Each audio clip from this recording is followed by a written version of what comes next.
lo digo así, ¿no? Entre comillitas. Importantes quiere decir este, algo así como que de mayor, los mayores terratenientes de la Argentina, y toda su educación es una educación que empezó, que fue con tutoras.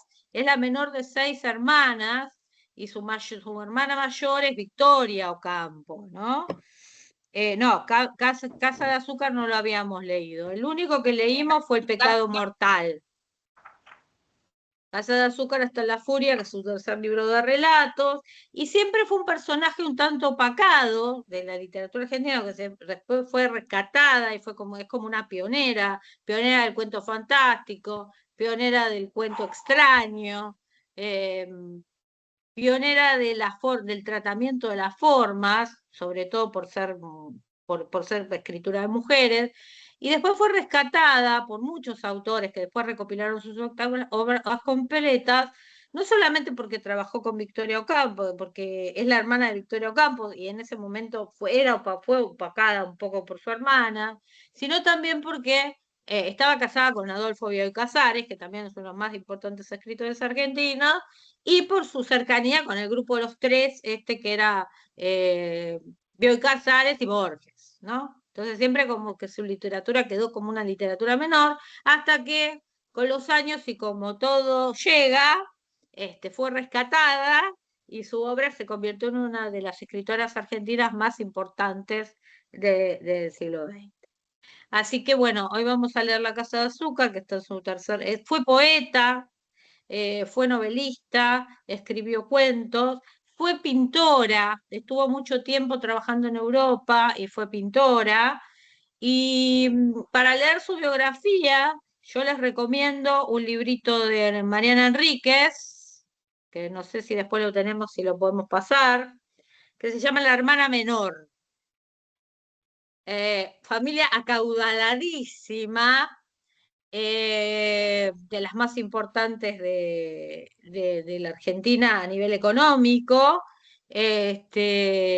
y siempre se crió, por eso hablábamos, en El pecado mortal lo hablamos mucho esto, hay como una cosa de la relación con las clases bajas, porque ella se crió con los sirvientes en la parte superior de su casa, digamos, y allí es como que, bueno, surge el pecado mortal por esta relación, que si bien sus nanas fueron las que la acompañaron durante toda su vida, ya no pertenecía a la generación de Victoria le llevaba muchos años, ella se crió con con otra generación, digamos, que tenía otras características a nivel literario, digamos, en algún sentido.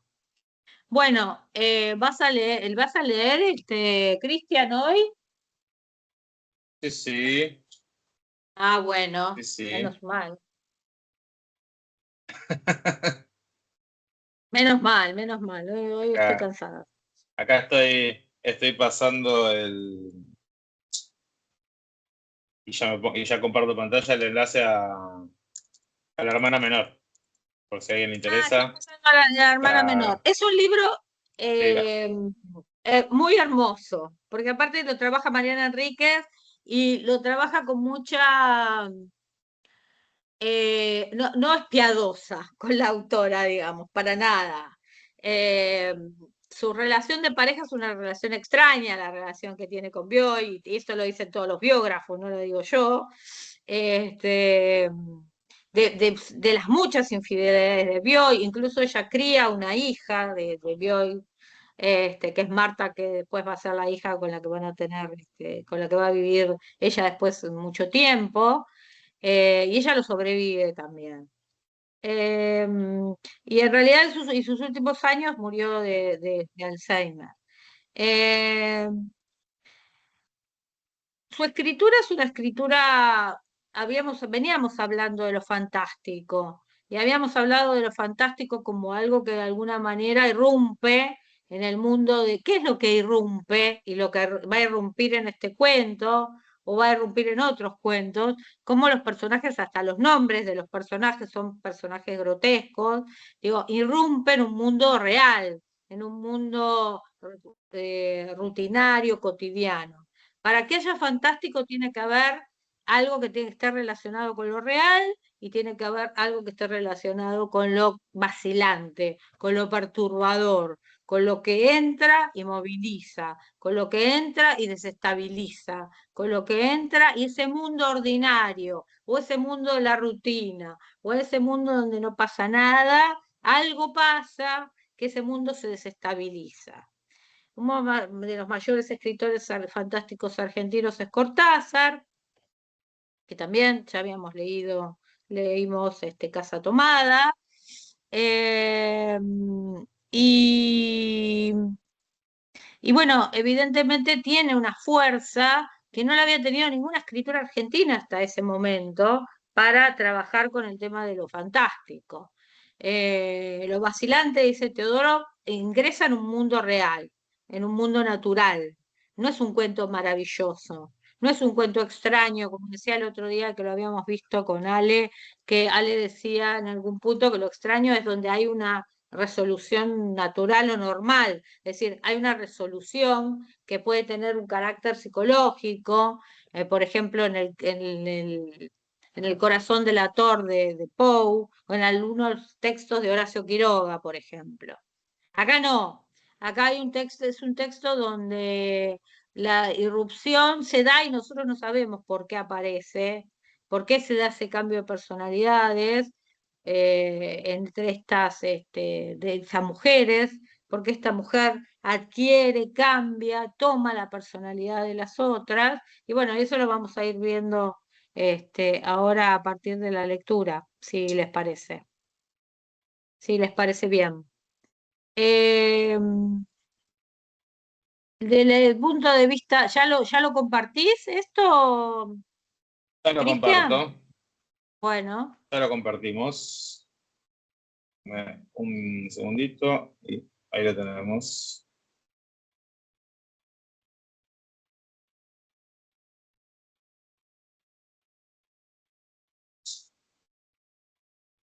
Ahí está. Ahí está, la casa de azúcar. Ahí apareció. ¿Lo ven todos? Sí, sí, todo bien, se ve. Bueno, bárbaro. Bueno, Sí, se ve bien. Sí, sí, soy Teresa, sí, sí. Buenísimo. Hola Teresa, ¿cómo estás? Bien, bien, de nuevo acá, participando. Bueno, siempre bienvenida. Bueno, empiezo a ver nomás. Sí. Dale, arrancamos entonces. La casa de azúcar. Las supersticiones no dejaban vivir a Cristina. Una moneda con la efigie borrada, una mancha de tinta, la luna vista a través de 2 vidrios, las iniciales de su nombre grabadas por azar sobre el tronco de un cedro, la enloquecían de temor. Cuando nos conocimos, llevaba puesto un vestido verde, que seguí usando hasta que se rompió, pues me dijo que le traía suerte y que en cuanto se ponía otro, azul, que le sentaba mejor, no nos veíamos. Traté de combatir estas manías absurdas. Le hice notar que tenía un espejo roto en su cuarto y que por más que yo le insistiera en la conveniencia de tirar los espejos rotos al agua, en una noche de luna, para quitarse la mala suerte, lo guardaba.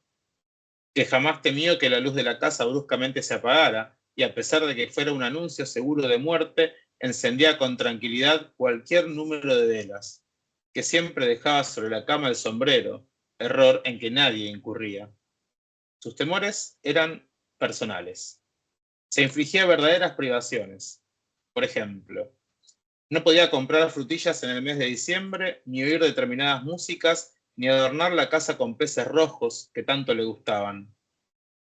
Había ciertas calles que no podíamos cruzar, ciertas personas, ciertos cinematógrafos que no podíamos frecuentar. Al principio de nuestra relación, estas supersticiones me parecieron encantadoras, pero después empezaron a fastidiarme y a preocuparme seriamente. Cuando nos comprometimos, tuvimos que buscar un departamento nuevo, pues según sus creencias, el destino de los ocupantes anteriores influiría sobre su vida. En ningún momento mencionaba la mía, como si el peligro la amenazara solo a ella y nuestras vidas no estuvieran unidas por el amor. Recorrimos todos los barrios de la ciudad. Llegamos a los suburbios más alejados en busca de un departamento que nadie hubiera habitado. Todos estaban alquilados o vendidos. Por fin encontré una casita en la calle Montes de Oca, que parecía de azúcar. Su blancura brillaba con extraordinaria luminosidad. Tenía teléfono y en el frente un diminuto jardín. Pensé que esa casa era recién construida, pero me enteré de que en 1930 la había ocupado una familia y que después, para alquilarla, el propietario le había hecho algunos arreglos. Tuve que hacer creer a Cristina que nadie había vivido en la casa y que era el lugar ideal, la casa de nuestros sueños. Cuando Cristina la vio, exclamó: «¡Qué diferente de los departamentos que hemos visto! Aquí se respira olor a limpio. Nadie podrá influir en nuestras vidas y ensuciarlas con pensamientos que envician el aire». En pocos días nos casamos y nos instalamos allí. Mis suegros nos regalaron los muebles del dormitorio y mis padres los del comedor. El resto de la casa lo amueblaríamos de a poco. Yo temía que, por los vecinos, Cristina se enterara de mi mentira, pero felizmente hacía sus compras fuera del barrio y jamás conversaba con ellos. Éramos felices, tan felices que a veces me daba miedo. Parecía que la tranquilidad nunca se rompería en aquella casa de azúcar, hasta que un llamado telefónico destruyó mi ilusión. Felizmente, Cristina no atendió aquella vez el teléfono, pero quizá lo atendiera en una oportunidad análoga. La persona que llamaba preguntó por la señora Violeta. Indudablemente se trataba de la inquilina anterior. Si Cristina se enteraba de que yo la había engañado, nuestra felicidad seguramente concluiría. No me hablaría más, pediría nuestro divorcio, y en el mejor de los casos tendríamos que dejar la casa para irnos a vivir, tal vez a Villa Urquiza, tal vez a Quilmes, de pensionistas en alguna de las casas donde nos prometieron darnos un lugarcito para construir. ¿Con qué? Con basura, pues con mejores materiales no me alcanzaría el dinero. Un cuarto y una cocina. Durante la noche yo tenía cuidado de descolgar el tubo para que ningún llamado inoportuno nos despertara. Coloqué un buzón en la puerta de calle. Fui el depositario de la llave, el distribuidor de cartas. Una mañana temprano golpearon la puerta y alguien dejó un paquete. Desde mi cuarto oí que mi mujer protestaba. Luego oí el ruido del papel estrujado. Bajé la escalera y encontré a Cristina con un vestido de terciopelo entre los brazos. «Acaban de traerme este vestido», me dijo con entusiasmo. Subió corriendo las escaleras y se puso el vestido, que era muy escotado. «¿Cuándo te lo mandaste a hacer?» «Hace tiempo». «¿Me queda bien? Lo usaré cuando tengamos que ir al teatro, ¿no te parece?» «¿Con qué dinero lo pagaste?» «Mamá me regaló unos pesos». Me pareció raro, pero no le dije nada, para no ofenderla. Nos queríamos con locura, pero mi inquietud comenzó a molestarme, hasta para abrazar a Cristina por la noche. Advertí que su carácter había cambiado. De alegre se convirtió en triste, de comunicativa en reservada, de tranquila en nerviosa. No tenía apetito. Ya no preparaba esos ricos postres, un poco pesados, a base de cremas batidas y de chocolate, que me agradaban, ni adornaba periódicamente la casa con volantes de nylon, en las tapas de la letrina, en las repisas del comedor, en los armarios, en todas partes, como era su costumbre. Ya no me esperaba con vainillas a la hora del té, ni tenía ganas de ir al teatro o al cinematógrafo de noche, ni siquiera cuando nos mandaban entradas de regalo. Una tarde, entró un perro en el jardín y se acostó frente a la puerta de calle, aullando. Cristina le dio carne y le dio de beber, y después de un baño que le cambió el color del pelo, declaró que le daría hospitalidad y que lo bautizaría con el nombre Amor, porque llegaba a nuestra casa en un momento de verdadero amor. El perro tenía el paladar negro, lo que indica pureza de raza. Otra tarde llegué de improviso a casa. Me detuve en la entrada porque vi una bicicleta apostada en el jardín. Entré silenciosamente y me escurrí detrás de una puerta y oí la voz de Cristina. ¿Qué quiere?, repitió 2 veces. Vengo a buscar a mi perro, decía la voz de una muchacha. Pasó tantas veces frente a esta casa que se ha encariñado con ella. Esta casa parece de azúcar. Desde que la pintaron, llama la atención de todos los transeúntes. Pero a mí me gustaba más antes, con ese color rosado y romántico de las casas viejas. Esta casa era muy misteriosa para mí. Todo me gustaba en ella. La fuente donde venían a beber los pajaritos, las enredaderas con flores como cornetas amarillas, el naranjo. Desde que tengo 8 años esperaba conocerla a usted, desde aquel día en que hablamos por teléfono. ¿Recuerda? Prometió que iba a regalarme un barrilete. Los barriletes son juegos de varones. Los juguetes no tienen sexo. Los barriletes me gustaban porque eran como enormes pájaros. Me hacían la ilusión de volar sobre sus alas. Para usted fue un juego prometerme ese barrilete. Yo no dormí en toda la noche. Nos encontramos en la panadería. Usted estaba de espaldas y no vi su cara.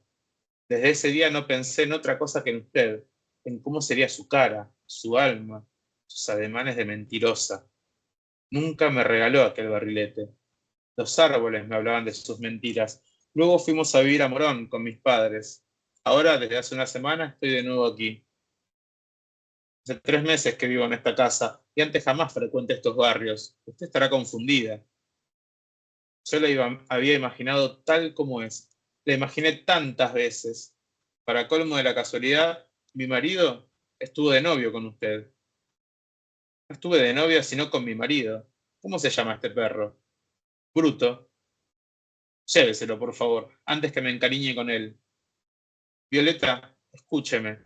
Si llevo el perro a mi casa, se moriría. No lo puedo cuidar. Vivimos en un departamento muy chico. Mi marido y yo trabajamos y no hay nadie que lo saque a pasear.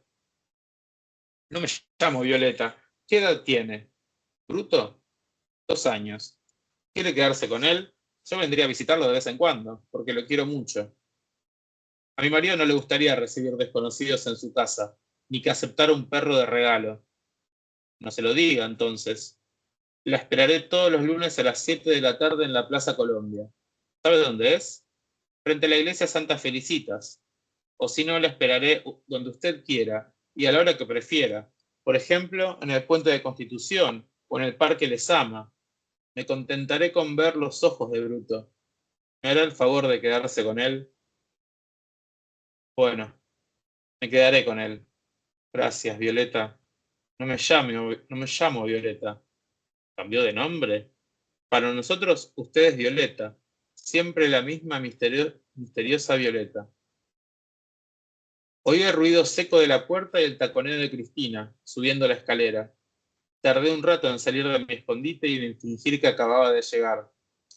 A pesar de haber comprobado la inocencia del diálogo, no sé por qué, una sorda desconfianza comenzó a devorarme. Me pareció que había presenciado una representación de teatro y que la realidad era otra. No confesé a Cristina que había sorprendido la visita de esa muchacha.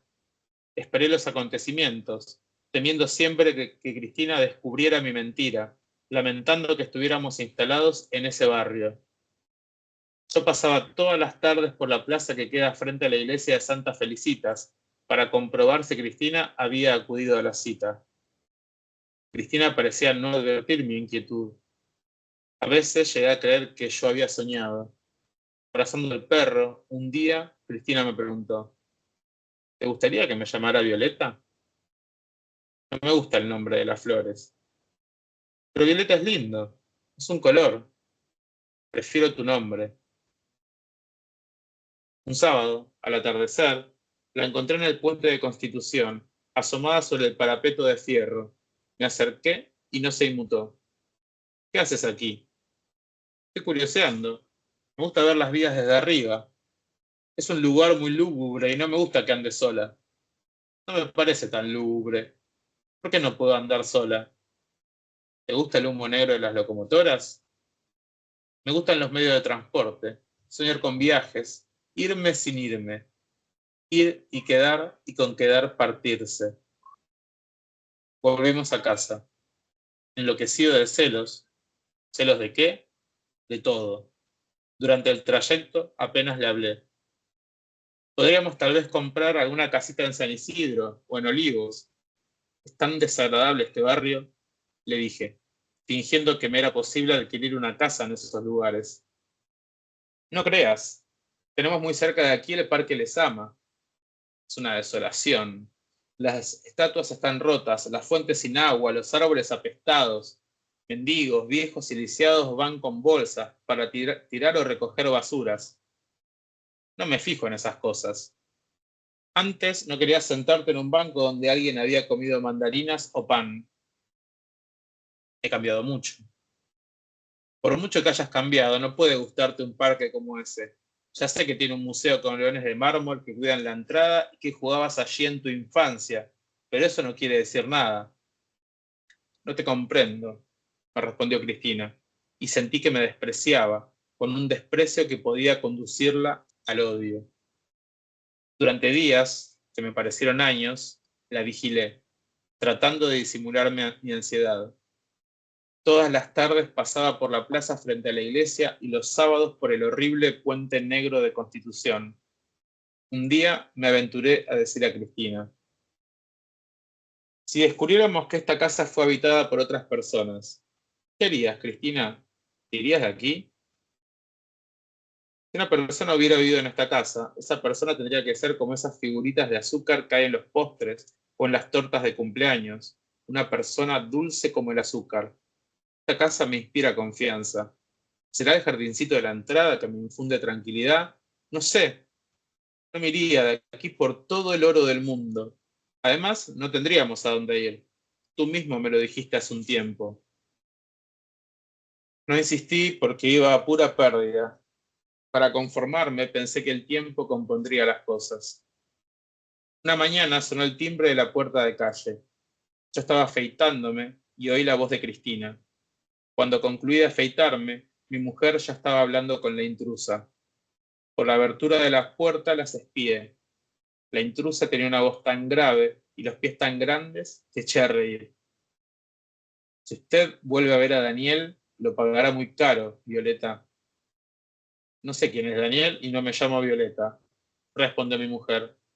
Usted está mintiendo. No miento. No tengo nada que ver con Daniel. Yo quiero que usted sepa las cosas como son. No quiero escucharla.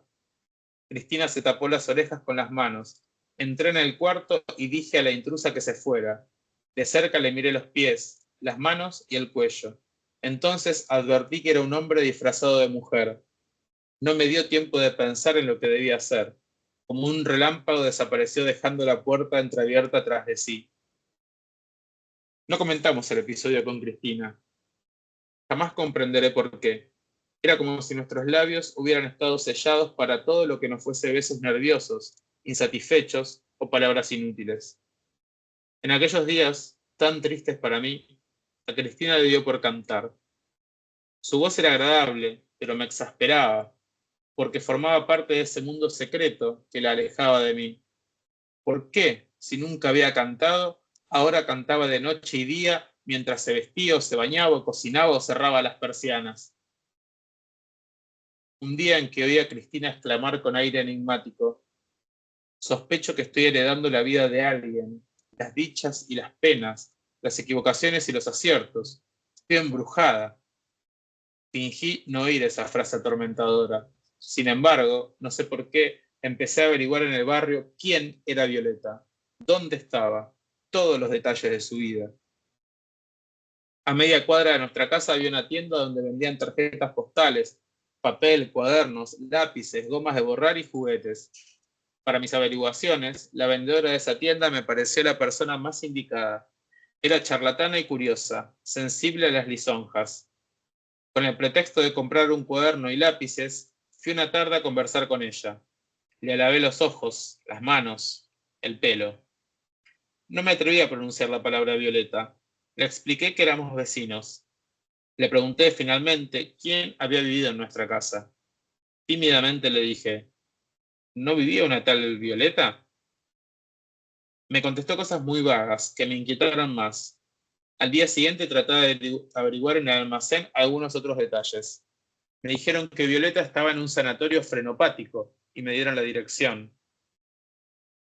Canto con una voz que no es mía, me dijo Cristina, renovando su aire misterioso. Antes me hubiera afligido, pero ahora me deleita. Soy otra persona, tal vez más feliz que yo.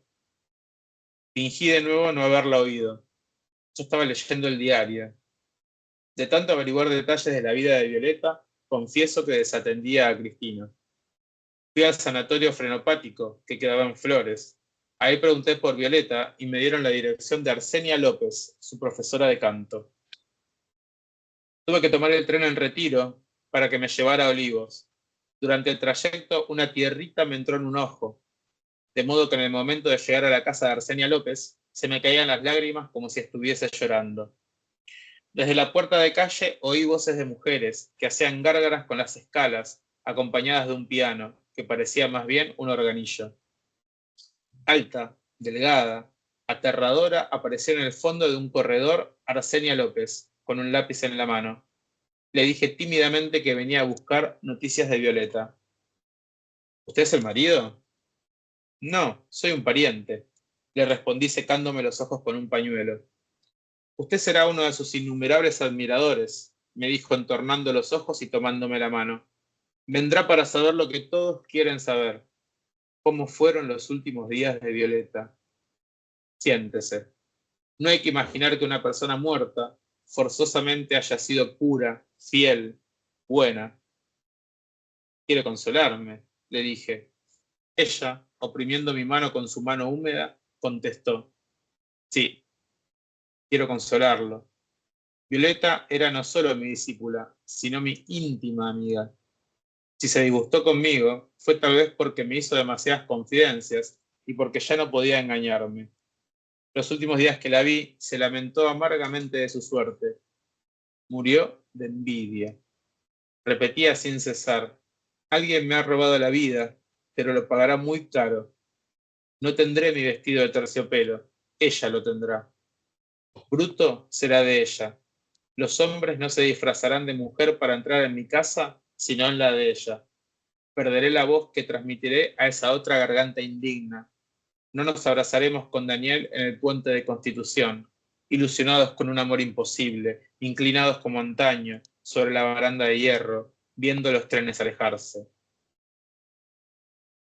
Arsenia López me miró en los ojos y me dijo, no se aflija, encontrará muchas mujeres más leales. Ya sabemos que era hermosa. ¿Pero acaso la hermosura es lo único bueno que hay en el mundo? Mudo, horrorizado, me alejé de aquella casa sin revelar mi nombre a Arsenia López, que, al despedirse de mí, intentó abrazarme para demostrar su simpatía. Desde ese día Cristina se transformó, para mí, al menos, en Violeta. Traté de seguirla a todas horas para descubrirla en los brazos de sus amantes. Me alejé tanto de ella que la vi como una extraña. La noche de invierno huyó. La busqué hasta el alba. Ya no sé quién fue víctima de quién en esa casa de azúcar que ahora está deshabitada. Sí. Bueno.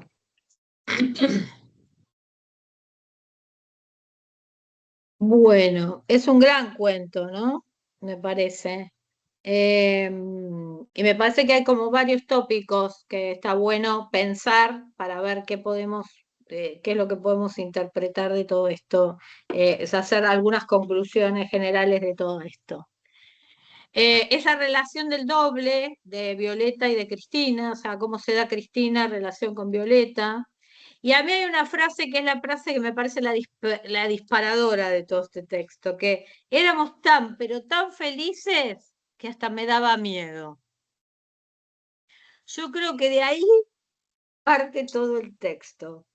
Primero tenemos un narrador en primera persona, que es un hombre, ¿no?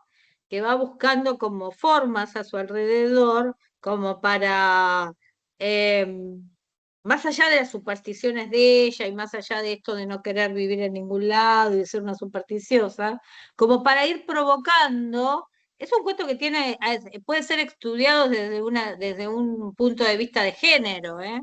También es otra de las posibilidades que tiene este cuento. Fíjense que hay una parte donde dice que los juguetes son los barriletes, los juguetes no tienen sexo, digo. Es un... termina matándola. O sea, a ver, podemos pensar que hay como que él de alguna manera, con esos celos infernales, con esa fórmula, con esa construcción, va de alguna manera apropiándose de su alma, digo, en algún punto, como para pensarlo desde una perspectiva de género. Esa es una posibilidad que podemos tener. Después podemos tener varias otras posibilidades.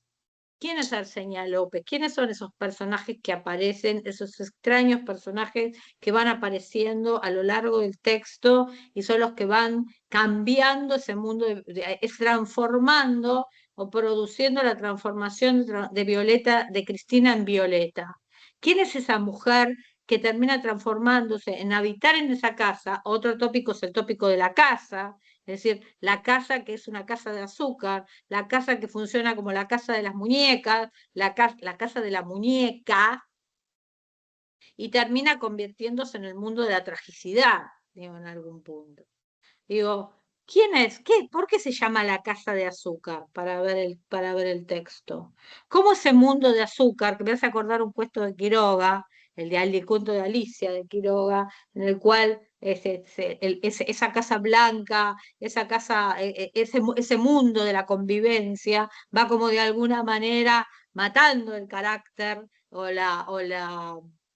el entusiasmo de Alicia por seguir viviendo ahí. Bueno, acá parece que pasará esto con Cristina, ¿no? Éramos tan felices que hasta me daba miedo. Y en ese miedo es como si de alguna manera se empezara a construir un mundo que está relacionado con ¿qué? Un mundo que está relacionado con la tragicidad, un mundo, ahí está, lo que dice Ferna, que es interesante. A ver, Ferna, ponerlo de nuevo. Ir y quedarte y partir, ya nunca podría yo irme de esa casa, digo, en algún punto. Es como si quisiera soñar en viajes, irme hacia otros lugares y estar siempre quedándome y estar allí, que sería como, y permanecer allí de alguna manera. Bueno, las invito a expresar sus opiniones y después seguimos con cada una, lo volvemos a poner y vamos viendo cada una de las partes del cuento. Primero las invito a hablar a ustedes para ver qué les pareció, para ver cuál es la interpretación que hacen y después vamos por esto. Yo me quedé pensando en cómo el silencio de él y el comportamiento de él es como que va condicionando todo lo que va a suceder, ¿no? Por eso que habías dicho de esta frase de que éramos tan felices, que hasta me daba miedo, cómo todo ese miedo, todo ese sentimiento al final termina condicionando todo, ¿no? Lo que va pasando. Termina destruyéndola. La aventura no Claro, no la puede encontrar más.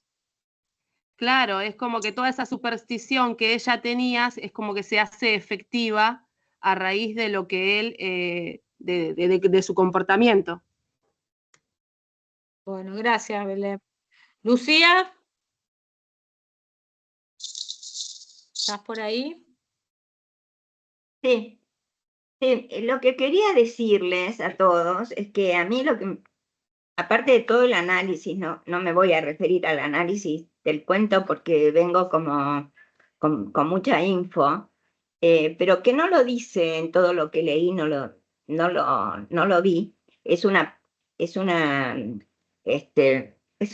algo que yo registré, que tiene que ver con que el personaje del marido es realmente el supersticioso. En toda la primera parte del cuento, él hace una crítica de las cosas que ella hace y que no deberían hacerse, ¿no? O sea, es impresionante cómo el verdadero supersticioso es él. Él dice dejar el sombrero sobre la cama, no sé, hace una serie de enumeraciones Y que él, Bueno, no sé si les corto lo demás el audio. ¿cómo? No, que sé, no, o sea, a mí se me corta el audio, Lucía, no sé si a los demás también o a mí solamente. No, yo escucho perfecto, ¿eh? Ah, bueno, listo, A mí perdón, tampoco. perdón la interrupción. Hey, Lucía, Bueno, perdóname, pensé que te no, estaba cortando está para bien, todos. no, lo que decía es que en este cuento me sorprende, está muy, muy bien escrito, esta parte donde en el matrimonio resulta que, que tiene como una vida fuera de lo cotidiano, ¿no? Donde irrumpe, podría decir, lo extraordinario en el sentido de lo no cotidiano.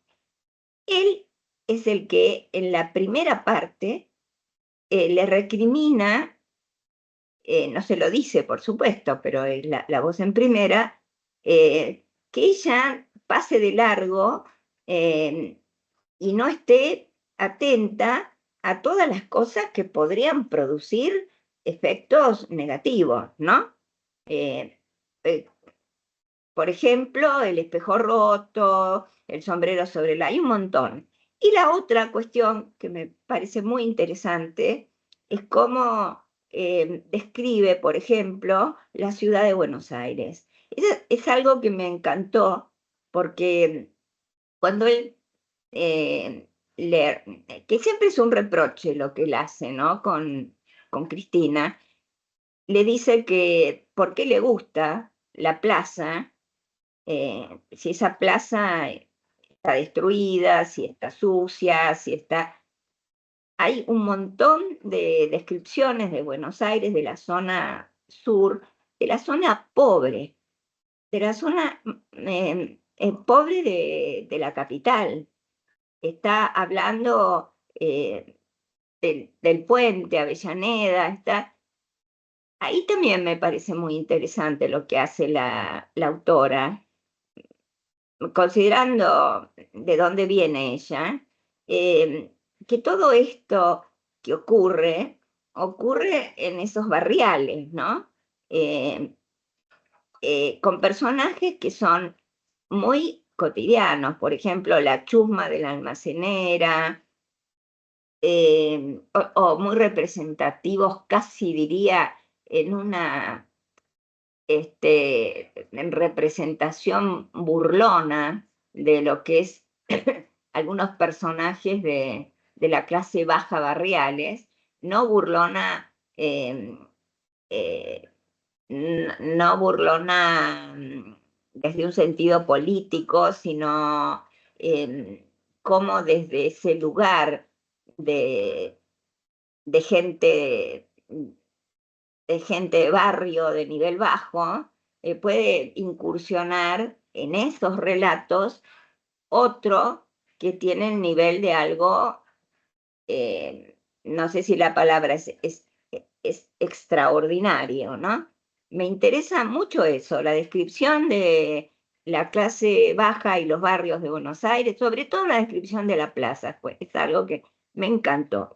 Y los vecinos, quiénes son, la almacenera, bueno, todos esos personajes, y por supuesto cuando se encuentra, ahí sí, ¿ves? Ahí cuando se encuentra con la profesora de canto, eh, ahí ya ingresa en otro mundo.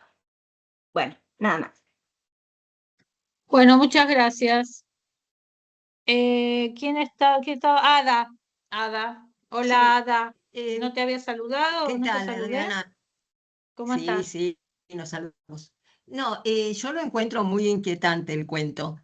Y ahora se me ocurrió pensar que a lo mejor el problema es de él. Él es el Sí, que ese tiene es el todas tema. esas visiones o esas situaciones tan extrañas y no Cristina.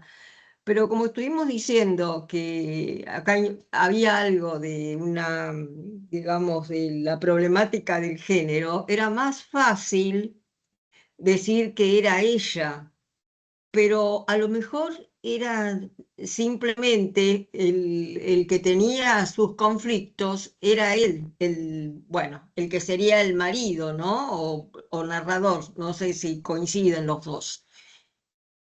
Y no ella tanto. A lo mejor ¿Y esa Cristina, convivencia termina destruyéndola? ¿Podemos pensarlo? Esa felicidad tan maravillosa que él describe, es con que sus no sabemos continuos si engaños. a lo mejor él quería dejarla y alejarse.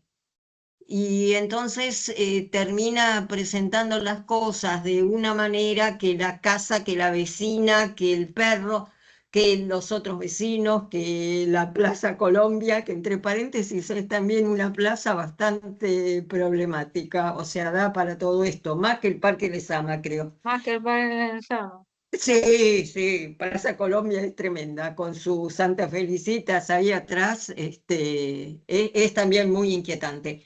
Y a lo mejor él, para salir de toda esa situación, lo presenta de esta manera, como todos los otros, él nada, él se limita a relatar, pero a lo mejor el problema lo tenía él.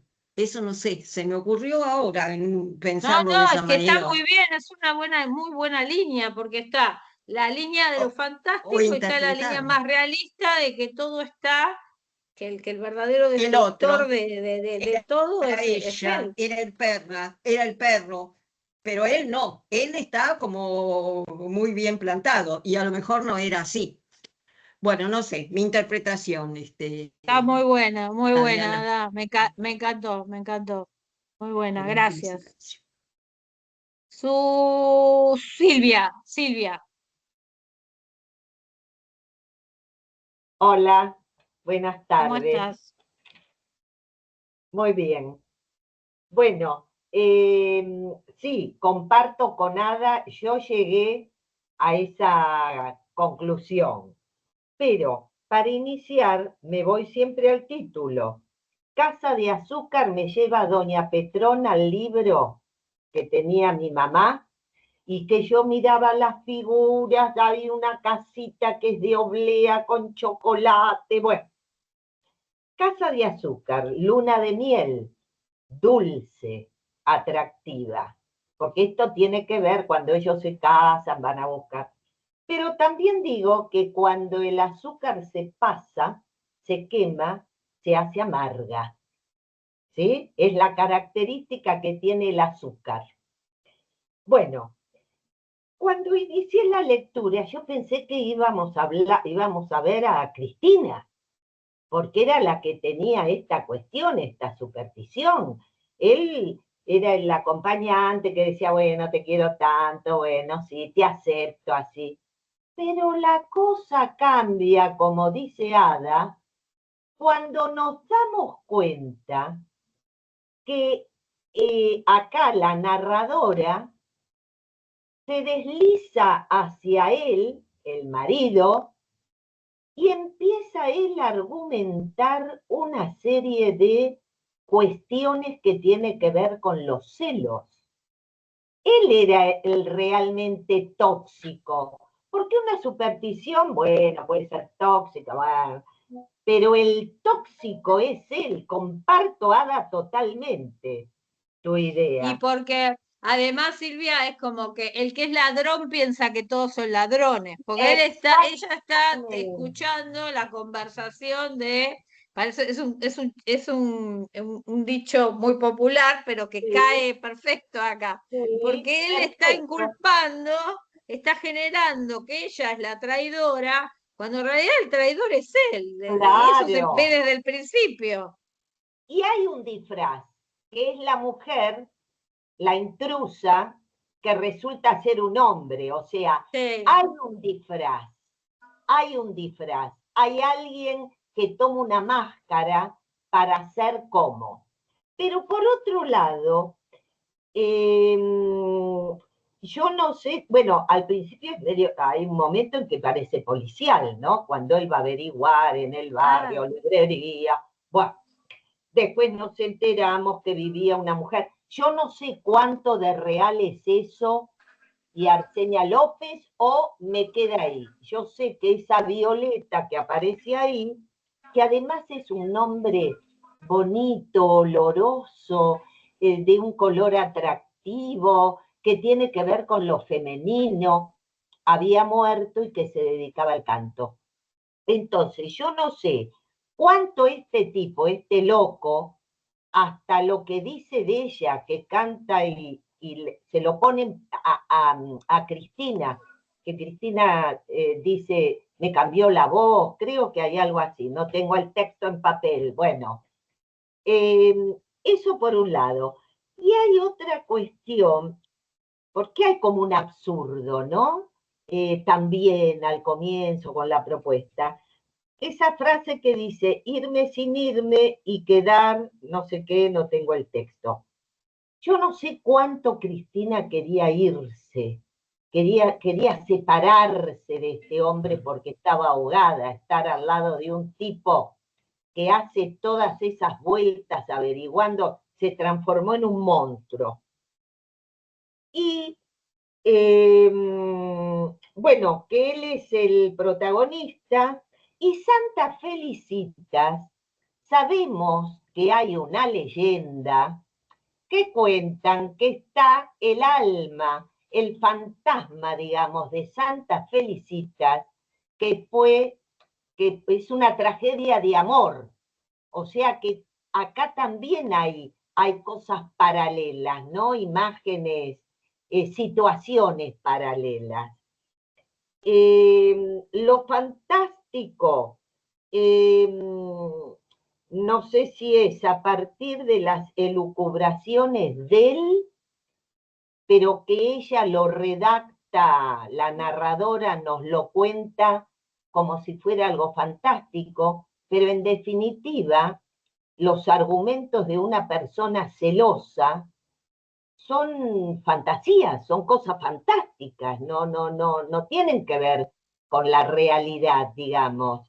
Es inverosímil. Bueno, eso es todo. Gracias. Gracias, Silvia. Está Susana Porto. Estás silenciada, Susana. Digo tu micrófono. Acuerdo con las compañeras que dijeron que el supersticioso desde el comienzo es él, sí, eso también me llamó la atención, pero me inclino más hacia lo fantástico. Es decir, hubo alguien que llegó a esa casa y que empezó a cambiar las cosas y que empezó a influir en la personalidad de Cristina. Yo creo que realmente hay dos mujeres, no solo una. Porque por ahí alguien escribió, terminó en un manicomio, la internaron. A la que internaron fue a Violeta, que después muere. Pero con Cristina, ¿qué pasa? Ella misma se siente que va cambiando. ¿Por qué acepta el vestido si ella no lo había pedido? Y después habla del cambio de voz, habla de cosas que le gustaban a la otra. Entonces, aquí está la erupción de lo fantástico. Y bueno, sí, el esposo, como era tan celoso ante esos cambios, empieza a averiguar, y si realmente Violeta fue una persona de un pasado no muy honrado, y como estaba tomada ahora Cristina por esa personalidad, eso lo vuelve loco y lo hace perseguirla. Incluso dice que ella iba a ver a sus amantes. No se sabe si Cristina iba a ver a sus amantes o esa fue Violeta. Bueno, estas disquisiciones son las que nos plantea el cuento fantástico, ¿no? Nos hace dudar tanto que llegamos a esto, a que no estamos muy seguras de nada, no nada más.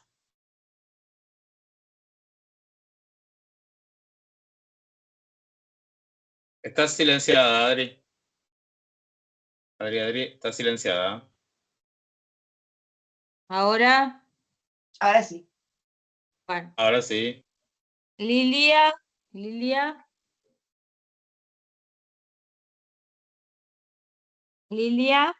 Sí, acá estoy. Hola. Perdón que apago la máquina porque anda media mi internet. Buenas tardes. Hola Lilia, hola, ¿vos es la primera vez que estás o ya No, viniste alguna? estuve en otros encuentros, pero no estoy siempre, no estoy siempre. No. Me llamó mucho la atención a mí casi al comienzo del cuento, cuando habla antes de casarse, cuando habla de que ya no tolera esas situaciones de Cristina, de tener tantas cosas que lo condicionan para ir a vivir, para hacer cosas y demás. O sea que me parece un tipo muy conflictivo y retorcido desde el inicio él, porque es como que hay cosas que le molestan, pero sigue estando con ella. Y siempre así, siempre ocultando, porque siempre con misterios, con traiciones, no oculta lo que le molesta, no se lo dice a ella. Y lo mismo comparto lo que dicen las compañeras, ¿no? Él es un tipo también que tiene muchas contradicciones entre lo que dice de ella y lo que piensa él, sobre todo con las supersticiones. O sea que realmente, y bueno, y esta cosa de ocultar, de no hablar, de hacer todo a espaldas y a escondidas, porque era una manera también de ayudarla, porque ella iba cambiando, qué le estaba pasando. Y como que no le interesa, concuerdo un poco con vos con ese tema del cuento como cuestión de género, ¿no? Como que la mujer que queda relegada y tiene que estar a lo que el tipo quiere y piensa y condiciona. Nada más. Bueno, gracias Lilia, muchas gracias, gracias por la participación. Teresa que está por ahí. Hola. Ahí está. Ahora sí. Sí, me ahora gustó sí el te cuento. escucho. Coincido con todo lo que dijeron, con lo que dijo Silvia también, y con lo que dijo Lucía sobre la clase también, ¿no? Porque en realidad él se muda, él busca para comprar una casa que sea nueva, pero que no le da para irse a otro barrio. O sea que lo que consigue, lo consigue, digamos, dentro de la zona sur de Buenos Aires. Y él le miente, o sea que yo ahí pienso que también para retenerla y casarse, porque sí, la quería mucho, él le miente, porque en realidad si uno piensa no va a haber una casa nueva, porque no le da, digamos, no le da el cuero para comprar una casa nueva. Entonces se hace toda la historia de que ahí nunca vivió nadie, pero la otra persona, o sea, Cristina, no sé si era tan incrédula como para creer que en esa casa no había vivido nadie y que estaba impoluta, digamos, y que a ella no le iba a llegar, digamos, lo que vivió la gente anteriormente. O sea, es medio extraño también. Para mí es un cuento medio fantástico. También pienso en la transmutación, ahí, ¿no? Que por ahí, digamos, el espíritu de Violeta se vino a posar en el de Cristina, también puede ser. Porque ella era una chica, digamos, de común, y me parece que esta incorporación de todo lo de Violeta a ella le da alas porque ahora canta, o sea, se transforma. Ya no es la muchachita que le hace todo al señor de la casa, sino que ella ahora canta y ella se da cuenta que está en otra. Ahí yo lo veo una cosa, todavía no me cierra eso. Por eso digo, se incorporó el espíritu de Violeta en el de ella, porque es como, ahí no me cierra, me queda ahí dando vuelta, y ahí veo lo fantástico, digamos, ¿no? Claro, como la literatura fantástica, ¿no? Que queda en Claro, y me esa gustó cosa eso, vacilante y sin resolución. No tiene claro, porque explicación, no tiene explicación. Por eso digo, hay que elegir una línea de lectura. Esto es así, como en toda la literatura es ambigua y ya lo veníamos, lo hablamos el otro día de Gorodillar. Hay una ambigüedad en la literatura que no puede dar resoluciones claras. Estamos hablando de posibles interpretaciones. Entonces claro. podemos interpretarlo desde un lado de género, podemos interpretarlo desde lo fantástico, podemos ver en los indicios del cuento a ver qué es, dónde va, mejor va dirigido. pero es como que tenemos ahí una línea de un cuento realista donde el tipo va como exacerbando su Sí, locura y termina destruyéndola en esa locura, digamos, ¿no? sí. Y A mí me generando, llamó, armando, fabulando toda esa historia y termina destruyéndola en algún punto. me llamó Pero la bueno, atención que primero digo, es así que la persona, los visitantes de Violeta iban vestidos de mujer, pero eran hombres. sí, para entrar a la casa tenían que vestirse Pero mujer eso para que lo supongo que dejaran entrar. ¿por qué es eso? Porque para que el barrio no se Para enterara que que lo tenía amantes. dejaran entrar, claro. Claro, sí, está muy bueno. Y qué cosa, me suena a Mariana Enríquez este cuento. Es como que tiene mucho que ver. Bueno, y Mariana es Enríquez con Mariana respecto a Enríquez esto. es la hija, Mariana Enríquez es la hija directa de Silvina Ocampo. Sí, Era sí, lo que sí. venimos hablando en estos Sí, encuentros. y en O sea, esto está claro, ¿eh? por dónde Sí, pasa el tema de las, quiénes son las madres, digamos, de estas autoras sí, modernas, contemporáneas, quiénes son esas madres. Y si el otro día sí. hablamos que Gorodiller tenía, que Agustina Basterrica era la hija de Gorodiller, bueno, Silvina Ocampo es una clara referente del medio Sí, de Mariana Enríquez, que incluso hasta le dedica un libro, sí. una Sí, biografía, pero le dedica un sí. libro. Para Así que terminar, yo bueno, lo que pienso es que eh, esta Cristina, ¿cómo la imaginó Silvina Ocampo, que era de una clase social?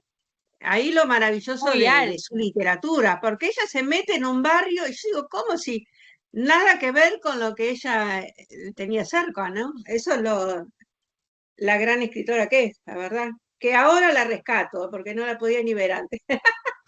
Bueno, No, no la quería ni pero leer. y uno va cambiando, va haciendo como Sí, diferentes, va sí, abriendo su cabeza hacia otras cosas y no, y va sí, desechando otras que a lo mejor le parecieron que fueron maravillosas, ¿no? Como sí. todo en la Gracias, ¿eh? vida, Teresa, como todo en la vida, Sí, así también en la literatura. gracias. Ferna, ¿estás ahí? ¿Tenés Bien, micrófono? sí, acá estoy.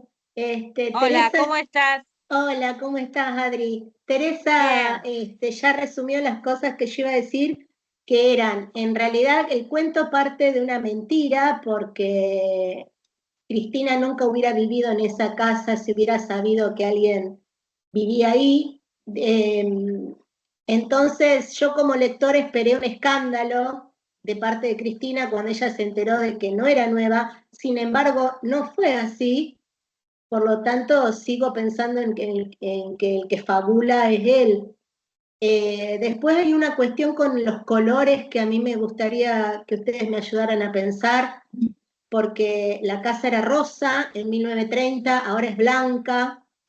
Sin embargo, el perro que se llama Bruto tiene el paladar negro, que es de raza, el vestido de terciopelo. No lo puedo pensar bien, pero hay una cuestión con los colores ahí.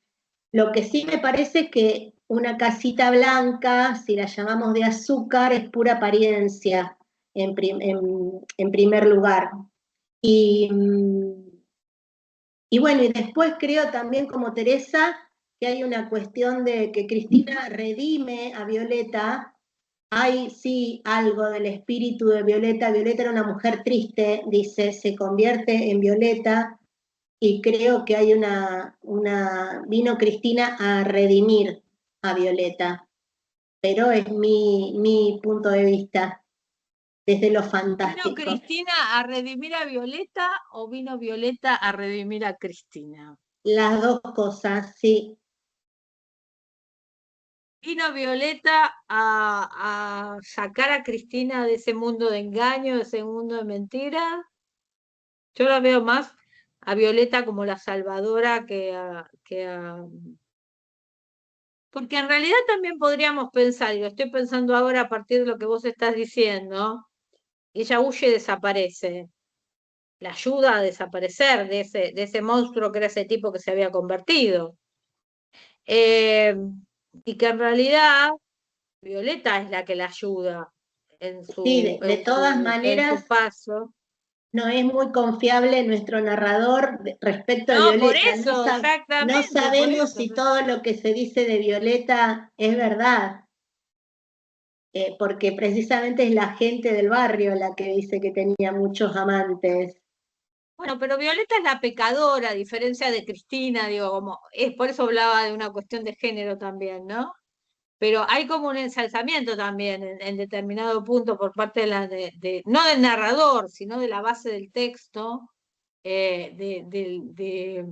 del narrador que la defenestra, sino como de que nosotros podemos interpretar que esa pecadora es la que la ayuda a salir de ese monstruo en el que se había convertido ese tipo, ¿no? Por eso yo hablaba de determinadas cuestiones de género. Pero bueno, Claro. Y nuestro podríamos... narrador que dice que la dejó, le dejó de prestar atención a ella. Vuelvo con el hecho de que ella, cuando se entera de que esa casa no estaba prístina ni pura, no dice nada, o él no le escucha, Sí. hacer un escándalo. Bueno, la casa igual es de azúcar, todo es maravilloso hasta que deja de serlo, ¿no? Todo es maravilloso, a mí me parece que todo va a la introducción hasta que el golpe, yo tenía miedo que ella descubriera que yo la engañaba, ¿no? Entonces ahí es como que él se empieza a mostrar, todo era maravilloso, todo habían logrado comprar la casa, todo, pero él tenía miedo que ella descolgara el teléfono que le hablara a su amante y que yo le fuera infiel. Entonces toda la casa de azúcar iba a dejar de ser de azúcar y el mundo iba a dejar de ser de esa felicidad. Era tan feliz que hasta me daba miedo. Ahí hay un corte, hay un quiebre en el relato, digamos. Más allá de las supersticiones de Cristina y de todo lo que... Empieza con el engaño, ¿no? Como esta cuestión del engaño del punto. Bueno, gracias, Ferná. Gracias. ¿Quién está? Uno. Ileana. ¿Cómo estás, Ileana? ¿Qué tal? Tanto ¿Estás? tiempo. Tiempo. Los extrañé un ¿Cómo montón, estás? sí, sí. Oh, ¿anduviste de viaje? Que No, no. estuve con un tema de trabajo, así que Ah, es mira. bastante complicado y bueno, no pude participar en los encuentros anteriores. Pero por suerte Qué creo que a bueno. partir de ahora ya retomamos. Bueno, bueno, Bueno, adelante. Bueno, qué bueno, la verdad. Vos sabés que lo conversábamos con Cristian uno de los días. No está viniendo Ileana y te extrañábamos. se fue. Porque, bueno, No. fue tanta participación tuya el No, año tal pasado y cual. bueno, No, ya y retomamos, nos ya habíamos, retomamos. no, nos preocupamos por si te había pasado algo. Pero bueno, si es una cuestión de trabajo y demás, Sí, solo bienvenida. cuestión de trabajo y que bueno, pasó así por un proyecto por un momento muy intenso y ahora ya estaría retornando a su cauce habitual, así que bueno, podemos Bueno, volver. buenísimo. Bueno, bienvenida, bienvenida. Bueno, este cuento lo habíamos leído ya en un taller, la verdad me había gustado mucho la otra vez, lo volví a leer ahora y lo leímos juntos y me gusta mucho. A mí personalmente me gusta disfrutar la parte del fantástico, ¿no? Yo es como que dejo que la magia surja y permito que la magia haga lo que tenga que hacer y lo acepto. Y así que para mí la interpretación es esa. No le vi mucha parte no le vi una connotación de género, la verdad yo no la sentí, no hubo nada que me haya parecido raro en la parte con el comportamiento del marido. Sí me pareció que bueno, que arrancó con la mentira porque se le estaba complicando mucho conseguir otra cosa y él quería realmente vivir con ella. O sea, lo sentí como que fue una mentira blanca primero, que después tenía miedo de que se le fuera de las manos. Y sí vi ese desdoblamiento, ese espíritu de Violeta que va pasando a Cristina. Y lo que no me terminaba de quedar claro era si en realidad eso empezó a pasar antes de que Violeta muriera.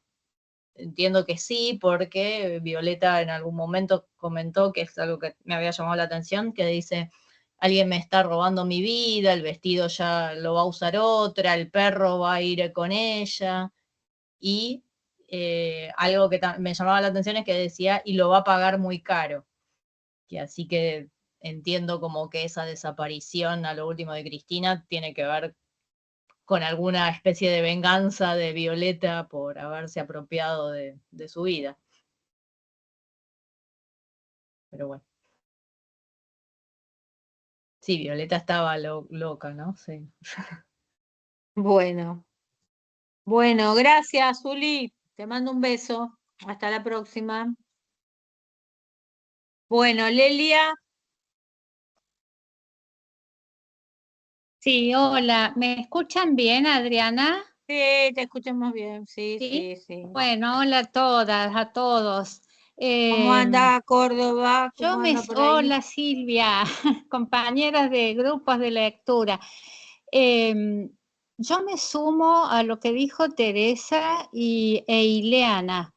Mi línea fue por el lado de lo fantástico y encontré un nudo en el hecho de las transformaciones de personalidad. Un nudo fuerte ahí porque Cristina asume la personalidad de Violeta, ¿no? Y lo otro que me impactó también es cómo en ese pacto de convivencia entre esta pareja que aparentemente era todo felicidad y pureza y qué sé yo, enseguida empieza a resquebrajarse a partir de la mentira del marido, ¿no? Al conseguir esa casa, bueno, la mentira que le dice a la esposa. Las transformaciones de Cristina para mejor, porque puede cantar, puede ser feliz, y la transformación en el marido para abajo, digamos, ¿no? Se muestra celoso, desconfiado. Bueno, la verdad que desde mi punto de vista está muy bien logrado el cuento y vi la irrupción de lo fantástico en el momento en que ella empieza a asumir la personalidad de Violeta. Y todos, no solamente ella la asume, sino que el entorno también asume que ella es Violeta. Entonces, bueno, como una secuencia de transformaciones, porque en él también hay una transformación, no asume ninguna otra personalidad, pero sí se transforma a él mismo, ¿no? De confiado, de alegre, de feliz, bueno, empieza a ser todo lo contrario. Y bueno, eso quería compartir.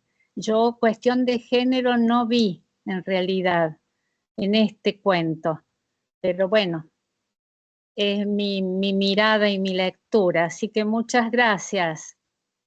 Bueno, gracias a vos, Lilia, gracias. Lucía.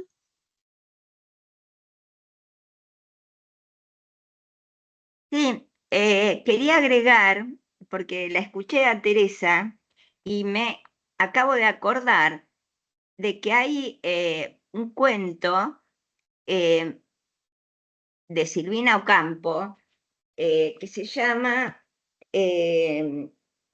Vestido de terciopelo. No sé si lo tenés en mente, Adriana. Porque lo relacioné mucho con el tema del vestido acá, ¿no? Vuelvo a la cuestión social, está muy marcada para mí en este cuento y en este cuento del vestido de terciopelo. Digamos, si yo hiciese una línea entre los dos, diría, el vestido de terciopelo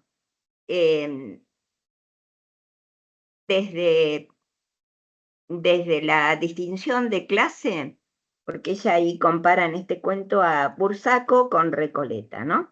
Las modistas son de Bursaco, el terciopelo estaría relacionado para Bursaco con lo suave, con lo áspero, para Recoleta con lo suave, ¿no es cierto? Pero acá también es un elemento de distinción de clase el vestido de terciopelo. Es un tema que recurrente en Silvina, esto de hacer estas lecturas de oposición sociales, porque finalmente bueno, hay que remitirse y leer el cuento Vestido de terciopelo, que realmente creo que tiene mucho que ver con esto. A mí no sé cuál de las participantes habló de la otra plaza, que por supuesto la Plaza Colombia es mucho más terrible que esta, pero hay toda una descripción, toda una comparación, vamos, diría, y también es fantástico el cuento, ¿no? Porque la mujer esta, creo que se llama Quintana de apellido, la mujer de clase alta de Recoleta, donde van estas chicas de Bursaco a probarle un vestido, se muere ahogada en ese vestido de terciopelo que le cosieron ellas, van a hacerle una prueba. Y todo el tiempo me interesa el lenguaje que utilizan ambas, ¿no? Como representativas de esas clases sociales, porque las chicas dicen todo el tiempo qué risa, ¿no? En cambio, el discurso de la señora de clase alta que vive en Recoleta es muy representativo. Yo te diría que es uno de los cuentos que más me gustan de ella y lo relaciono muchísimo con este cuento. Bueno, nada más. Bueno, gracias. Ada. Sí. Mira, Adriana, los aportes que están haciendo realmente son enriquecedores por todos lados. Y me quedo con lo que dijo Lelia, como que ella iba mejorando para arriba, mientras que él iba cada vez derrumbándose más. Y algo que me quedé pensando recién, porque lo acabo de releer, cómo el final, creo que es la anteúltima línea, cuando dice, y una mañana de invierno, Cristina desaparece y no la vi más. Pero así tan livianamente, digo yo, hasta te aseguro que yo que pienso poco y pienso mal, se me ocurrió pensar en un femicidio. ¿Por qué desaparece así en el aire? No puede ser.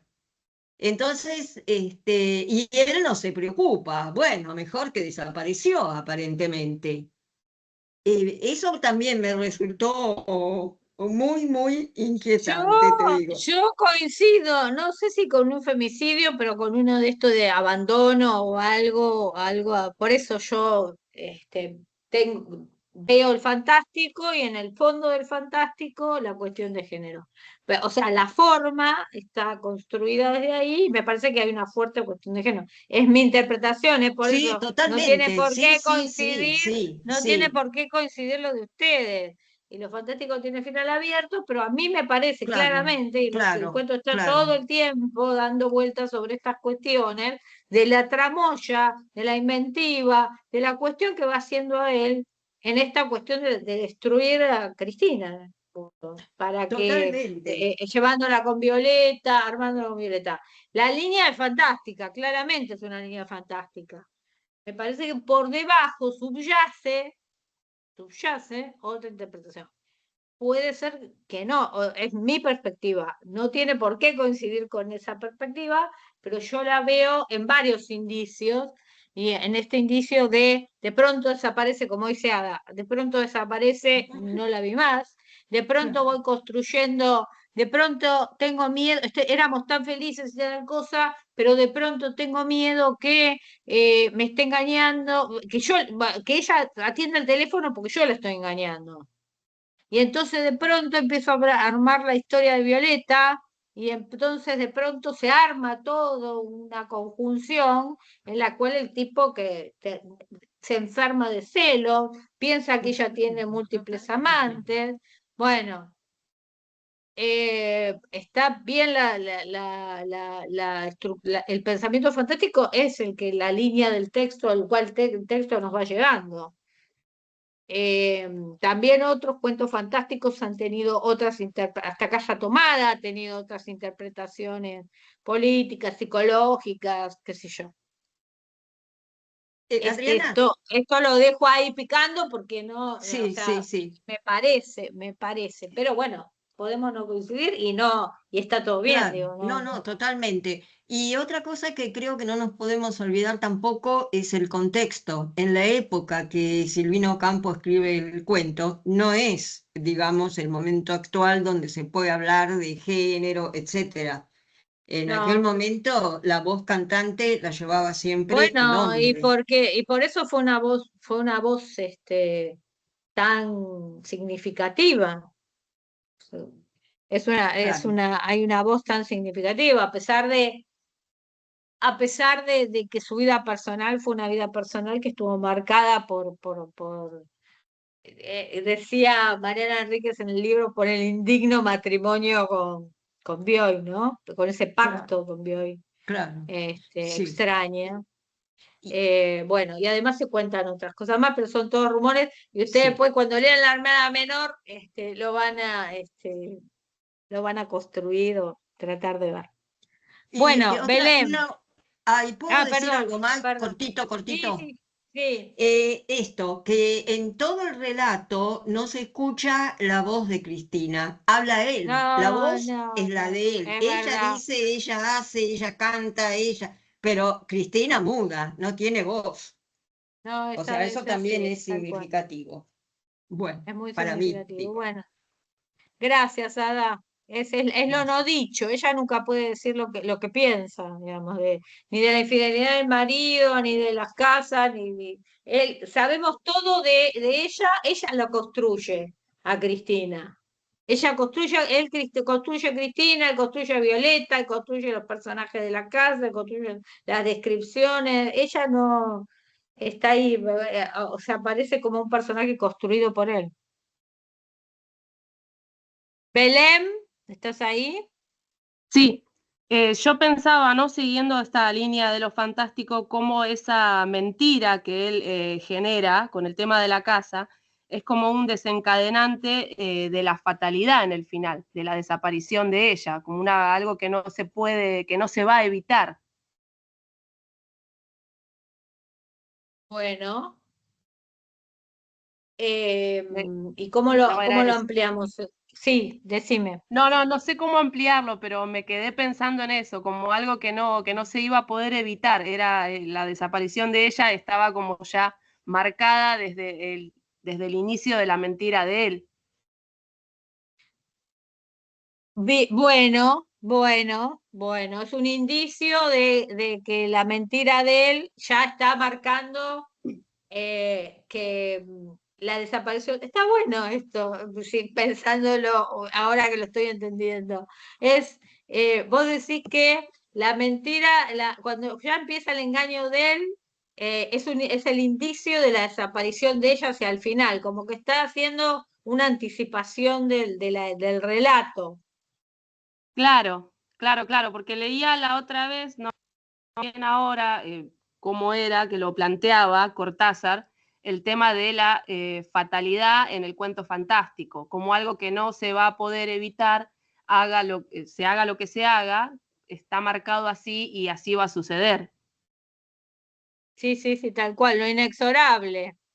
Claro, Lo inexorable, que no puede, que no tiene modificación, es una de las características importantes del cuento fantástico. claro, Hermoso, muy bien, Belén, gracias, muchas gracias, gracias. me encantó. Silvia,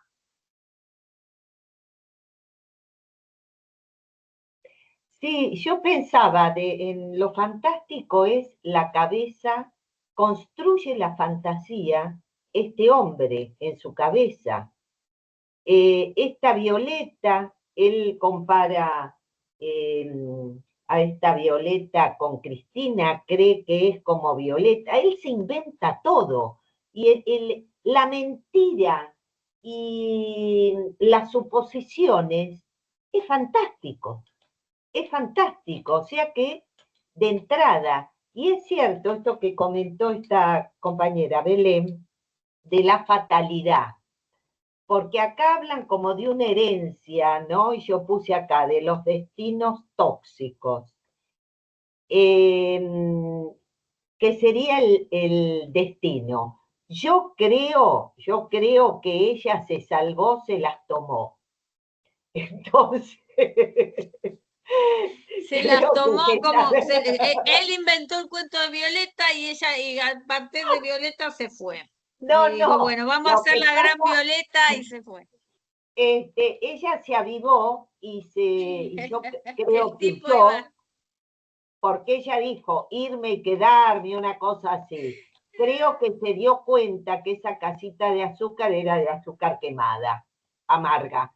Y es todo fantástico, porque es todas las elucubraciones de él, pero maneja la pluma que yo siento que me despistaba. Entonces digo, no, pero esto parece real. Ya cuando aparece la intrusa que está disfrazada, que es un hombre, dije, por acá viene algo enrarecido. Y yo la cuestión de clase no la advertí porque habla de la librería de un barrio. Este, mm, y no sé si esa zona en esa época era un barrio bajo, ahí estaba, eligieron los guerreros hacer la iglesia, era una zona Parque Lezama, ya era una zona, hay casonas de clase, digamos. Yo no advertí eso no lo advertí. Lo de género sí, lo de género está presente, no lo dice, pero es todo lo que él se inventa. Bueno, hermoso el encuentro. bueno, gracias Silvia. Bueno, ¿quién queda sin emitir su opinión y su construcción de esta historia? Susana, Sí, quiero hacer una pregunta. A vos, sobre todo, que hablaste de las infidelidades de él. ¿De dónde sacamos que él era infiel? dice uno de los primeros párrafos, dice, Sí. lo dice el texto, no lo estoy diciendo yo. En uno de los primeros párrafos dice que él tenía miedo que ella descolgara el teléfono porque le había sido infiel, él le había sido infiel. Lo dice el texto, no lo saqué de ningún lado, No Y reparé en entonces eso. que ella descolgara el tubo y que se encontrara con una voz que le dijera algo, una voz femenina que le dijera algo, y que toda esa felicidad y que todo ese mundo de la casita de azúcar y que Claro. todo eso se No, yo viniera pensé abajo. que el temor era porque se diera cuenta, alguien le dijera que él había vivido antes en esa casa, que no era la primera vez que vivía gente. A eso me atuve yo, no a que alguien dijera que él había sido infiel o alguna pareja de él que llamara.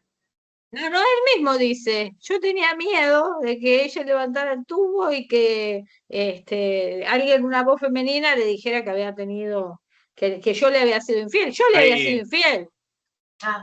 Hay una ambigüedad en realidad, porque no dice infiel, dice que yo la haya engañado. Entonces queda en la Qué ambigüedad. bueno. Claro, Me que la parece que puede haber habilita engañado ahí que no era la con lo de la casa. casa. Sí, yo pensé que era con respecto a la casa. Me engañaba, no hice Sí, toda la sí. ilustración de la infidelidad de él.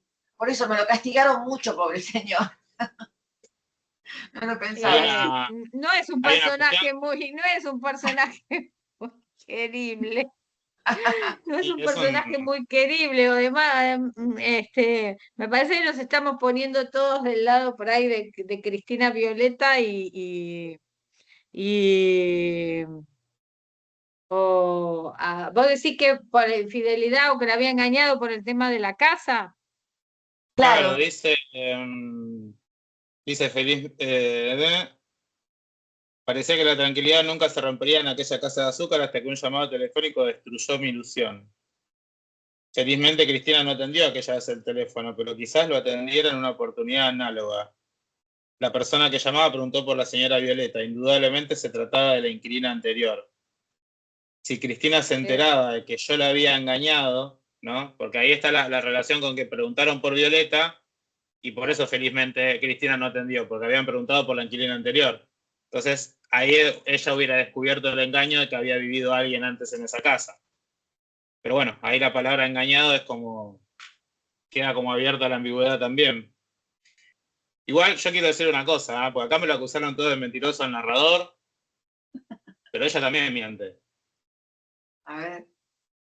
Ella también miente. Cuando le llega el vestido, sí. le dice al marido, no, que la es madre un le había vestido dado que me unos mandé a mangos. hacer. ¿Y cómo lo pagaste? No, mamá me dio unos mangos. No, hay algo interesante ahí como que siempre, ninguno de los dos se puede. Creo que la que más dice siempre lo que le pasa en realidad, y ahí quizás no acuerdo tanto, por lo menos en la lectura que yo hago con esto que decían que Cristina no tiene voz, yo creo que sí tiene voz, de hecho habla en estilo directo en varios momentos del cuento, y la que siempre dice de alguna manera lo que le está pasando es ella, y él nunca, ¿no? Él siempre está ocultando, o sea, siempre tiene como ese temor de que se descubra esa primera mentira, como que queda atado, ¿no? Como anclado en esa primera mentira y tiene ese miedo de que se le termine desarmando todo ese. Pensaba también en esta idea del azúcar, un poco lo que ustedes creo que lo comentaban también, del azúcar como algo que se puede disolver rápidamente, ¿no? Como esa primera mentira que si se descubre se disuelve toda esa ilusión edulcorada que había construido a partir de esa casita y no le quedaría nada. Entonces siempre como que está ahí como tratando de que eso no se descubra. Y de lo que decían, no sé, a mí me gusta pensar yo también tengo como algunos de ustedes esta cuestión del fantástico, me gusta pensar, ¿no? En esa línea más de la mujer que está siendo como absorbida por otra personalidad, me parece muy interesante, pero también esto que decía Adri, lo de género, que yo sí lo veo también. Veo lo de género, veo lo de las clases sociales. Yo creo que más bien está hablando de una clase media ahí, media baja tal vez, pero clase media, ¿no? No de clases populares, tampoco de clases altas, ahí está Y hablando no como una es su clase media, clase. O sea, que no gente es que su no es su clase, clase. sí. Claro. Pero también esta especie de clase media que hoy llamaríamos, no sé si en esa época se le daba ese nombre, como una clase media aspiracional, ¿no? Porque él dice, che, si nos mudamos a Olivo, nos mudamos a San Isidro, que él mismo sabe que es imposible, digamos, que no le da, pero se lo plantea así como una cuestión de, bueno, a ver qué me dice. Tienen como esa aspiración, pero bueno, les da para vivir para alquilar en ese barrio, nada más. Y lo de género es interesante porque cuando ella empieza su transformación, Cristina era como la mujer de su casa, ¿no? Se casa y es la que tiene que atender al marido, cocinarle, esperarlo con la merienda. Y cuando empieza a ser absorbida su personalidad por la de Violeta, se empieza a transformar en otro tipo de mujer. Y la Cierto que aparece, pecadora. claro, cierto que aparece como una especie, al principio como una especie de depresión en un comienzo, ¿no? O por lo menos de la mirada de él. Porque siempre tenemos la mirada del narrador. Pero después, bueno, ella empieza a cantar y se siente bien con ese canto, aunque dice, canto con la voz de otra, no con una voz prestada, soy otra persona. Después empieza a salir sola, ¿no? Vieron que en un momento el tipo la cruza en el puente de Constitución y dice, ¿qué haces acá sola? Y ella le pregunta y él no le responde, ¿no? Él le dice, es un lugar muy lúgubre y no me gusta que ande sola. No me parece tan lúgubre. ¿Y por qué no puedo andar sola? El tipo no le dice nada, no tiene respuesta para eso. Entonces como que se va transformando en la antítesis de la mujer de su casa, digamos, ¿no? Cristina a poco. Hasta que termina huyendo, porque claramente convivir con este muchacho no debe haber sido nada agradable. No, nada fácil. Hay un deseo de este personaje desde la mirada del marido de transformarse en la otra, y está de alguna manera camuflado por la idea de la transmutación o la transformación. Bueno, esto nos Ahí queda ahí como dando vueltas, eh, ¿no? No lo podemos decir quería, demasiado bien. quería agregar una cosa que me parece interesante, así como mecanismo narrativo en esto del fantástico, ¿no? El fantástico, en la tradición del fantástico, especialmente del rioplatense, aparece esta idea de construir narradores que no son confiables, ¿no? Y a mí me gustó este mecanismo de Silvina, bueno, de esa no confiabilidad en términos de los celos, ¿no? Es como los celos que uno dice, pero ¿puedo confiar en lo que está Enseguece. narrando este tipo que está claro, que está como enceguecido por los celos y puede estar, porque ahí hay otra cosa que me gusta del cuento, que es como el celoso, en este caso, este muchacho se convierte, no necesariamente un celoso, es un paranoico, pero en este caso se convierte como en una especie de paranoico, ¿no? Que está como muy, muy obsesionado, en el final del cuento por lo menos, por encontrarla con los amantes, saber si la encuentra como infragante, digamos, ¿no? Y no dice nada al respecto, pues parecería que no pasa nada de eso que él supone que puede llegar a pasar. Entonces ahí está como. Creo que Ocampo ahí es muy, muy inteligente.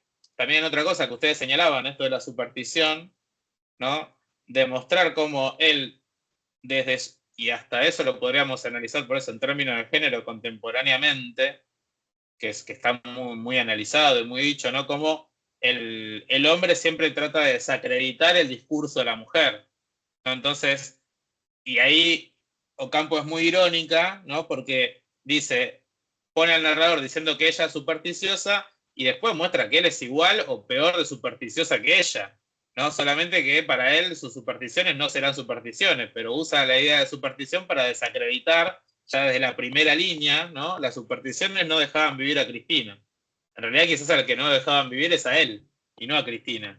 Pero él necesita desacreditar cualquier cosa que ella diga, haga, como para que no confiemos de alguna manera en ese personaje. Así que nada, es como muy, No confía, muy no confía en incisiva. Cristina porque la desacredita todo el tiempo a Ujú. Cristina. Sí, sí. Por eso, Hace todo por el eso tiempo. no lo queremos a este personaje. Porque está desacreditándola todo el tiempo y ella está como transformándose y en esa transformación él va como defenestrándola hasta que Y, termina en la ida. y digo esto más Susana, y nada más.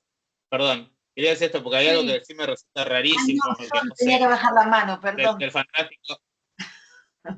Me olvidé de bajar Que es la lo del mano. perro. Lo del perro me parece extrañísimo, porque no sé cómo funciona.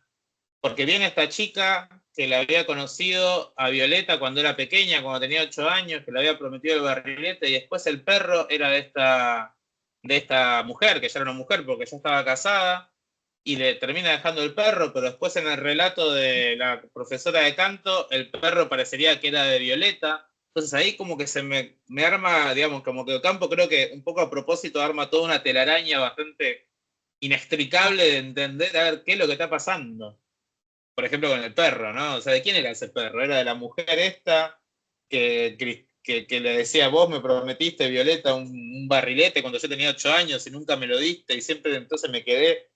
Esa parte me parece rarísima. Es como muy rara. Bueno, perdón, como todo ahí estaba. como por eso Silvina Ocampo es tan impresionante como escritora, porque está por la rareza de su escritura y por la ruptura, por la innovación de su escritura en determinadas épocas, en épocas donde nadie escribía como escribía ella. Total. Ahí estaba Ale Ahora levantando. lo vamos a encontrar a Puig escribiendo como nadie escribía, como nadie escribía hasta entonces. Pero bueno, Ale, que estabas por ahí. No, ¿qué tal a todos? Ya yo iba a decir un par de cosas que ya adelantó Cristian y que también han dicho otros, pero desde el primer momento yo tomé esta lectura como una lectura fantástica, ¿no? El tema de la duda que se genera a partir de todo el tema del doble, ¿no? Del doble de Violeta. El narrador, ese narrador poco confiable o poco claro, difuso en primera persona, que también es una característica del fantástico. No obstante, siendo Silvina Ocampo una mujer avanzada, con una gran capacidad de crítica social, ¿no? Que a pesar de haber sido una aristócrata, ella miraba también los mundos que la rodeaban.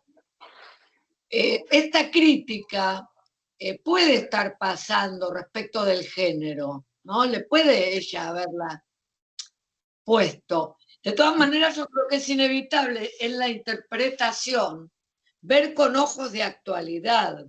O sea, ¿cómo yo separo esto? Cuando leo este cuento de Silvina, inevitablemente yo pienso en el género porque es lo que nos está hoy interpelando como sociedad, ¿no? Hoy o hace unos cuantos años. Pero digo, la veo pensando en cómo ella fue en su vida, en la capacidad crítica. Ahora, si me tengo que quedar con un análisis, opto por el relato fantástico. Pero esto, como decías vos, Adriana, esto es personal. Es lo mismo que pasa con Casa Tomada, o sea, primero el tema de lo fantástico y después apareció este hombre diciendo, hablando del peronismo, este Sebrelli hablando del peronismo y del avasallamiento de la gente del pueblo y todo lo que pasa ahí. Eso tampoco se puede negar, porque de hecho, si nos metemos en los textos, en ambos están estas cuestiones, pero bueno, digo, si yo me tuviera que quedar con uno, me quedo con el fantástico, me tuviera que quedar con un análisis, pero bueno, nada. Ale, igual me parece que para mí tampoco hay que elegir una cosa u otra. En todo caso, me parece que a mí este cuento hay que leerlo del fantástico porque la autora lo construyó y metió elementos ahí para que habiliten esa lectura. No sería un cuento. Ni hablar.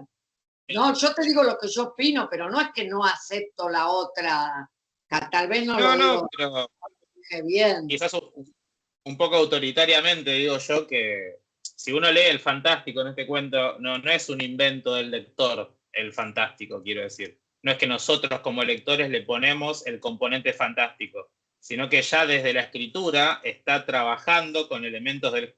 Yo pensaba, por ejemplo, como, bueno, a Cristina, iba a decir. A Silvina le gusta mucho, obviamente, también lo que es la tradición gótica y demás.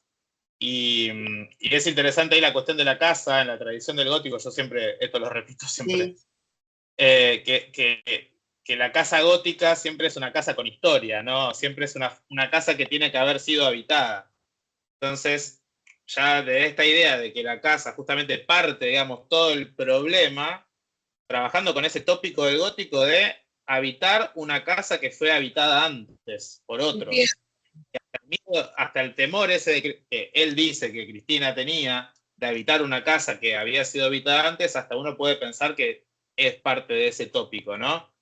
Y de la influencia que puede tener.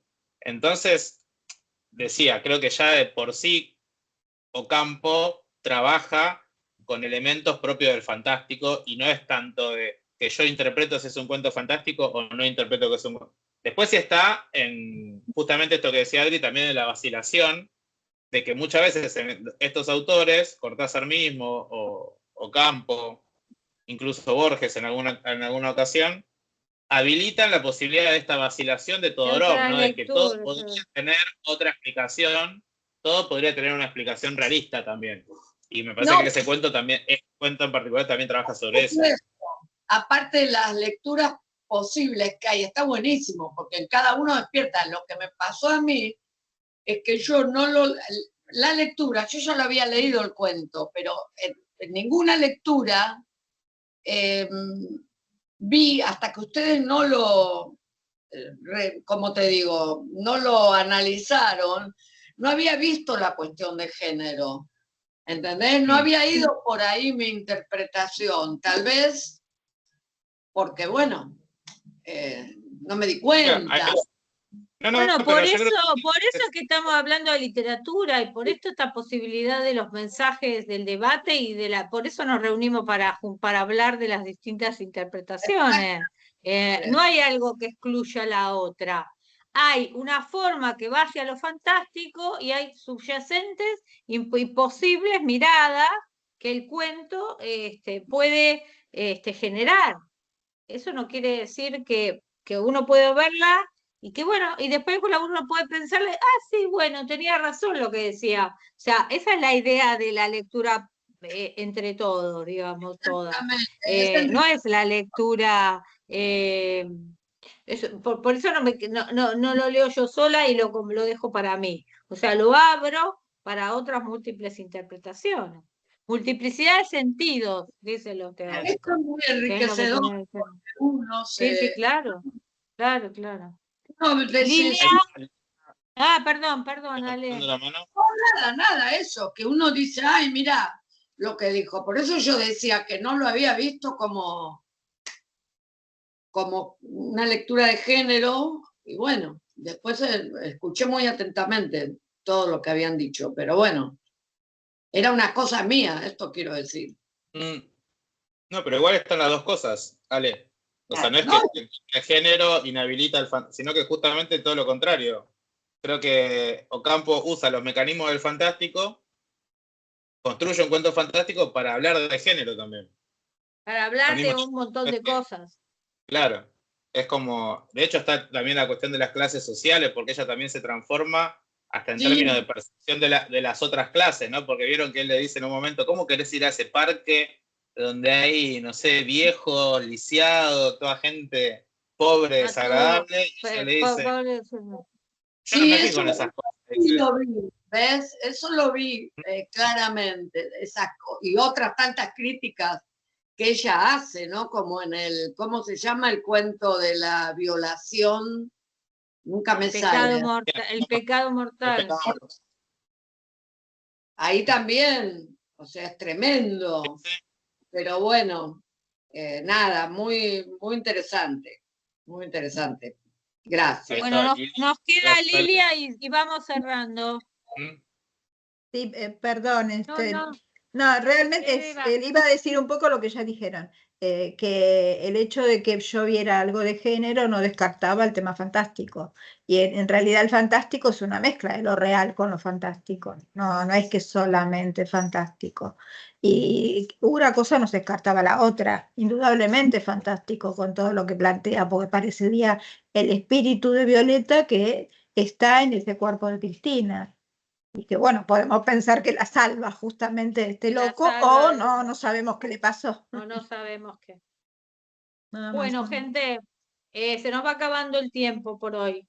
Bueno, muchas gracias por la participación. Fue muy rico. Yo la pasé muy bien, espero que ustedes también la hayan pasado. Excelente, Adriana. Excelente. Bueno, muchas gracias. Muy lindo. Gracias. Muy lindo.